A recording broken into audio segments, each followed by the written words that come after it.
Hello hi namaskar Aadab Shri అకాల్. నేను మీ వెంకటేశ్వర్లు నాయక్ బాణావత్.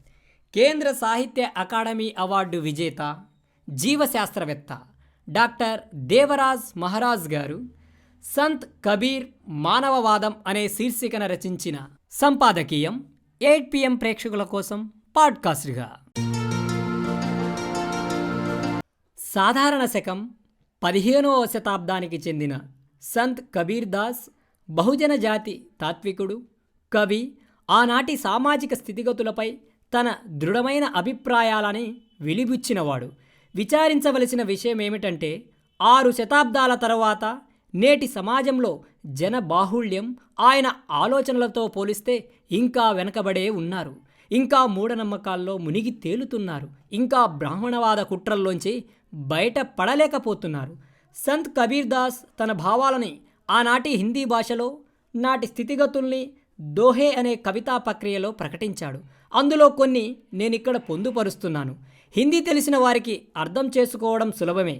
చేసుకుని వారి కోసం నేను ఇక్కడ తెలుగులో సారాంశం ఇస్తున్నాను. చేయాల్సిందల్లా ఎవరికి వారు ఆత్మవిమర్శ చేసుకోవడమే. వైజ్ఞానిక ప్రగతి సాధించుకున్న 21వ శతాబ్దంలో జీవిస్తూ అత్యాధునికులై ఉండి ఈ కాలానికి తగినట్లు ఆలోచిస్తున్నారా? లేక 600 ఏళ్లకు పూర్వం జీవించిన సంత్ కబీర్ స్థాయిని కూడా అందుకోలేకపోతున్నారా అన్నది ఎవరికి వారు ఆలోచించుకోవలసిందే. పత్తర్ పూజే హరి మిలే, తోమై పూజు పహాడ్, షర్కీ చాకి కోయినా పూజే, జుక్ పీస్ ఖాయే సంసార్. రాయిని పూజిస్తే హరిదేవుడు దొరుకుతాడని అనుకుంటే చిన్న రాయినే ఎందుకు? నేను పెద్ద గుట్టనే పూజిస్తా.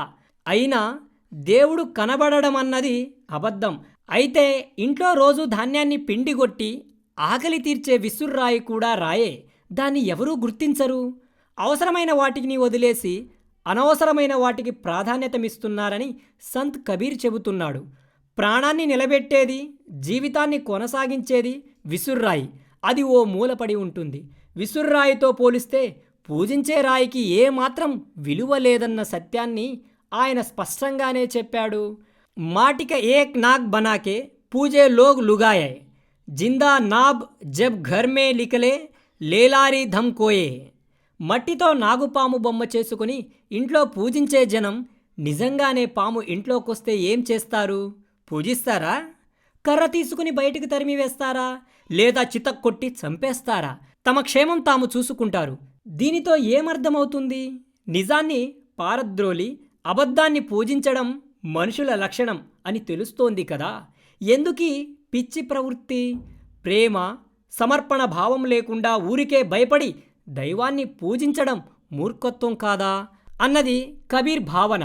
ఐసీ బాణీ బోలియే మన్కా ఆపా ఖోయే, ఔరన్కో శీతల్ కరే అపహు శీతన్ హుయే.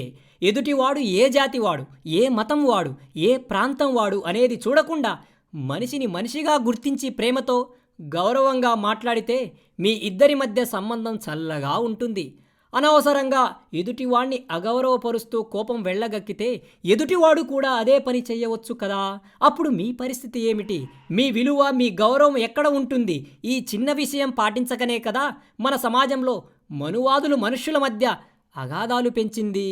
బ్రాహ్మణవాదం ప్రచారం చేసిన వర్ణ వివక్షను, మూర్ఖపు ఆచారాలను, అలాగే కొన్ని జీవన సత్యాలను కబీర్ తన దోహాలలో స్పష్టం చేశాడు.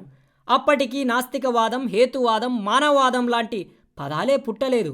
అయినా క్రాంతిదర్శి, దార్శనికుడు అయిన బహుజన మేధావి సంత్ కబీర్ అవన్నీ అయ్యాడు.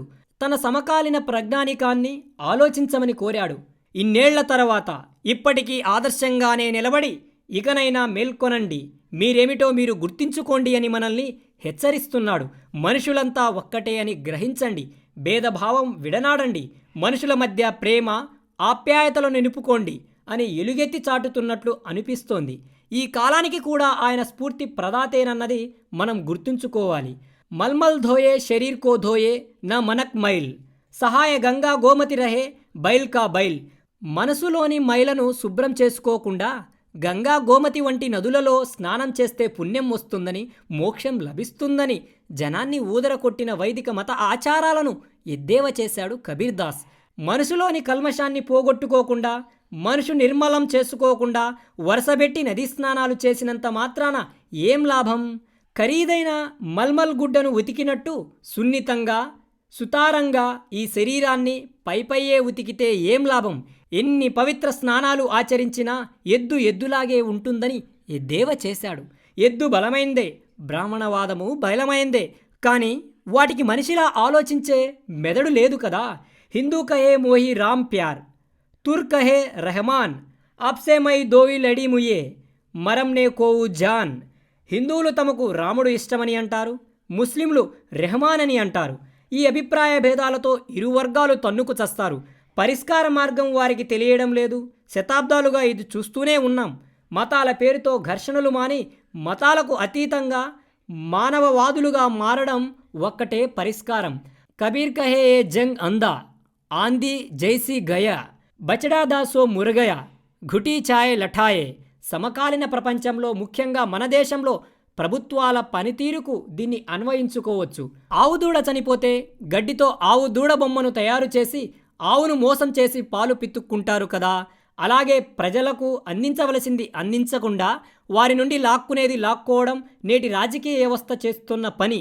దేశ ప్రజల ముందు గడ్డి బొమ్మలు పెట్టి వారి నుండి అన్ని రకాల పన్నులు వసూలు చేసే మోదీ ప్రభుత్వం ఒకటి వస్తుందని 600 ఏళ్లకు ముందే సంత్ కబీర్ దాస్ ఊహించినట్టున్నాడు.